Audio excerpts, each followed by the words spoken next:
Hi everyone. सो आज हम start करने वाले हैं क्वांटम की नेक्स्ट क्लास और इसमें पढ़ेंगे हम कॉम्यूटेशन कि अगर हमारे दो ऑपरेटर्स कॉम्यूट कर रहे हैं तो उसका फिजिकल सिग्निफिकेंस क्या है, या फिर अगर हमारे पास कोई दो ऑपरेटर्स हैं तो उनको हम साइमल्टेनियसली कैलकुलेट कर सकते हैं या नहीं कर सकते।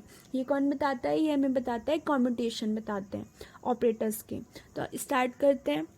देखो, इसकी मतलब अगर हम डेफिनेशन देखें तो ये हो सकती है कि if A and B are only two operators, मतलब हमारे पास सिर्फ ए और बी ऑपरेटर्स हैं, then their commutation can be represented by. तो अगर उनका जो कॉम्यूटेशन हमें दिखाना हो तो हम कैसे दिखा सकते हैं? एक तो दिखाने का रिप्रेजेंटेशन होता है ये कि हम ब्रैकेट में लिख देते हैं उन्हें कॉमा लगा के, और हम निकालते कैसे हैं? तो इसकी वैल्यू होती है A B minus B A. ठीक है। अब अगर A B minus B A तो है इनका फॉर्मूला हो गया। आगे पढ़ते हैं। If commutation of any two operators is zero such that they commute with each other, मतलब अगर मेरे कॉम्यूटेशन ये जो वैल्यू है ना ये किसके इक्वल आ गई? मान लो ज़ीरो के इक्वल आ गई। तो अगर ये वैल्यू ज़ीरो के इक्वल आई है तो हम क्या कहेंगे? जो हमारे ए और बी ऑपरेटर हैं ये आपस में क्या कर रहे हैं? कॉम्यूट कर रहे हैं। ठीक है, दे कॉम्यूट विद ईच अदर, एक दूसरे के साथ कॉम्यूट कर रहे हैं। लेकिन इसका फिजिकल सिग्निफिकेंस क्या है? तो इसका फिजिकल सिग्निफिकेंस ये है कि they can be calculated simultaneously, मतलब हमारे जो ऑपरेटर्स हैं इन दोनों को हम साइमल्टेनियसली कैलकुलेट कर सकते हैं, इनकी वैल्यू एक साथ निकाली जा सकती है। ठीक है। अब ये क्वेश्चंस ना नेट और गेट में भी आ जाते हैं, पूछ लेते हैं कि कॉम्यूटेशन बताओ इसका, या फिर ये दोनों वैल्यू साथ में निकाली जा सकती है नहीं निकाली जा सकती। ठीक है, तो ये निकालते कैसे हैं वो निकालना सीखते हैं।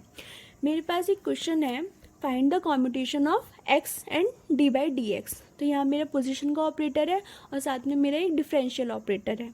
तो मुझे इन दोनों का क्या निकालना है? कॉम्यूटेशन निकालना है।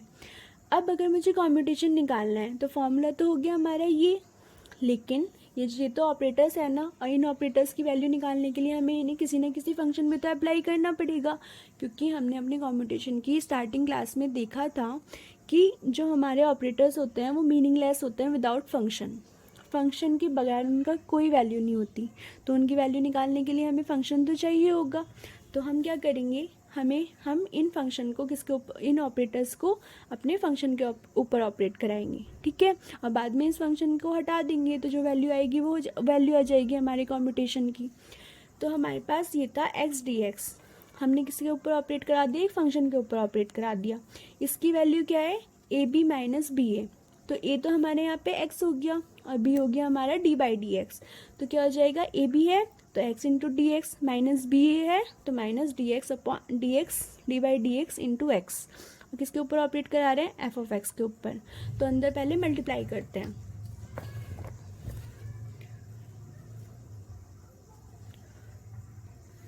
तो सॉल्व करना स्टार्ट करते हैं। क्या करेंगे? ब्रैकेट की अंदर मल्टीप्लाई कर देंगे तो एफ ऑफ एक्स अंदर आ गया, और क्या होगा? Minus D by d x, x और एफ ऑफ एक्स, ये हो गया। और क्या होगा? X d by d x, f of x ऐसी ही रहेगा। यहाँ पर हमारे पास है दो फंक्शन, ए वन, एक तो एक्स है और दूसरा एफ ऑफ एक्स है, तो यहाँ पर अप्लाई होगा हमारा प्रोडक्ट रूल। और मैंने आपको जब हमारे फॉर्मूलेस बताए थे तो मैंने आपको प्रोडक्ट रूल लगवाना सिखाया था। कैसे होता है? देखो, मान लो डी बाई डी एक्स है और यू इंटू वी, दो फंक्शन है, तो फॉर्मूला क्या होता है? U d v by d x plus v d u by d x, यही फॉर्मूला होता है। तो यहाँ पे भी हम यही अप्लाई करेंगे। तो माइनस हमने यहाँ लगाया ब्रैकेट, क्योंकि माइनस बाहर है, अंदर क्या हो जाएगा? एक्स को कांस्टेंट रखो, दूसरे का डिफ्रेंसिएशन, तो क्या हो जाएगा? X constant D by d x f of x. ठीक है, और फिर क्या होता है? प्लस दूसरा कांस्टेंट, पहले का डिफ्रेंसिएशन, तो क्या हो जाएगा? F of x D x by d x, यही हो जाएगा। क्या हुआ? X d by d x f of x minus x d by d x f of x, और ये माइनस अंदर मल्टीप्लाई होगी तो क्या हो जाएगा? माइनस एफ ऑफ एक्स, और d x upon d x क्या बचेगा? वन ही बचेगा, तो ये आ गया वन। तो ये तो इससे कैंसिल हो जाएगा। क्या आ गया हमारी value? Minus F of x. ठीक है, तो इसका जो कॉम्यूटेशन है ये क्या आया हमारा? D by d x f of x. अब एफ ऑफ एक्स तो दोनों जगह है, यहाँ पे क्या वैल्यू है? सिर्फ माइनस वन है, तो जो हमारी x d by d x की वैल्यू आई है, कितनी आई है, -1। तो ये हमारी क्या आ गई है, हमारी इस वाले कॉम्पिटिशन की वैल्यू। तो ये 0 तो नहीं आ रही है ना, इसलिए हम x और डी बाई डी एक्स को एक साथ कैलकुलेट नहीं कर सकते। ठीक है, एक और सॉल्व करते हैं और इससे एक बहुत अच्छा सा रिजल्ट आने वाला है। ठीक है, तो हमारे पास क्या है, x और px है, उसका हमें कॉम्पिटिशन निकालना है। x तो हमारा पोजीशन हो गया और px क्या हो गया, हमारा लीनियर मोमेंटम का ऑपरेटर। तो इसका फॉर्मूला क्या हो जाएगा, x p x minus p x into x, A B minus B A apply करा है।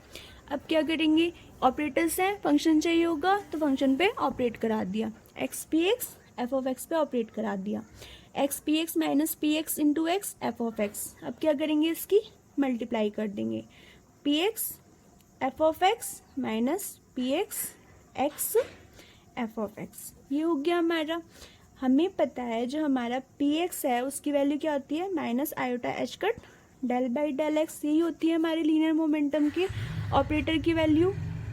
तो हम यहाँ पर ये वैल्यू पुट कर देंगे, तो ये हो गया minus iota h cut del by del x f of x minus iota h cut del by del x, और यहाँ हो जाएगा हमारा ये आ गया x into f of x. इसे थोड़ा सही से करके लिख देते हैं।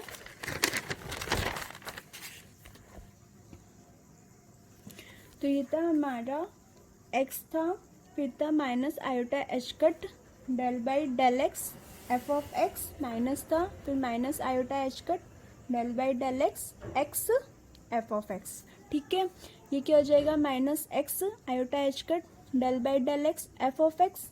ठीक है, और ये क्या हो जाएगा, माइनस माइनस प्लस हो जाएगा, तो ये आ गया plus iota h cut del by del x x और एफ ऑफ एक्स।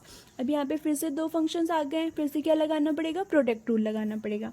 तो अप्लाई करते हैं, minus iota h cut del by del x f of x ऐसे ही रहने देंगे, आयोटा एच कट कॉन्स्टेंट है, बाहर ही रहने दिया। अंदर क्या होगा, एक तो हो जाएगा हमारा एक्स को कॉन्स्टेंट रखा del by del x f of x, दूसरे का डिफ्रेंसिएशन, फिर दूसरे को कांस्टेंट रखा d x by d x, पहले का डिफ्रेंसिएशन, फिर क्या हो जाएगा minus iota h cut del by del x f of x, अंदर मल्टीप्लाई कर देंगे तो क्या हो जाएगा आयोटा एच कट एक्स, ये भी एक्स है, कैप है इसके ऊपर, del by del x f of x plus iota h cut f of x, और d x upon d x क्या हो जाएगा, 1 हो जाएगा, सिंपल 1 बचा। ये प्लस का है, ये माइनस का है, तो ये आपस में कैंसिल हो जाएंगे। वैल्यू क्या आई, iota h cut f of x, और ये किसकी वैल्यू आई है, ये आई है हमारे x p x f of x की। तो एफ ऑफ एक्स दोनों तरफ है, कैंसिल हो जाएगा, या फिर हटा सकते हैं। तो एक्स पी एक्स का जो हमारा कॉम्बिटेशन था वो क्या आया है, आयोटा एच कट के इक्वल आया है ना। ये नॉट इज इक्वल्स टू 0 है, 0 तो नहीं आया है, मतलब क्या है, they do not commute each other. और आप याद करो हाइजेनबर्ग का अनसर्टेनिटी प्रिंसिपल, उन्होंने क्या कहा था कि पोजीशन ऑफ मोमेंटम को हम साइमल्टेनियसली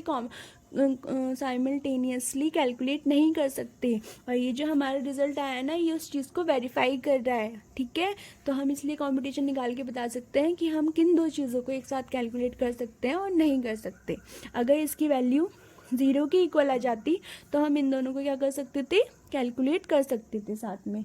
तो यहाँ पे हम लिख सकते हैं दस पोजीशन एंड लीनियर मोमेंटम, या सिंपल आप मोमेंटम भी लिख सकते हो, can not be calculated simultaneously. ठीक है, तो इन दोनों चीज़ों को एक साथ कैलकुलेट नहीं किया जा सकता।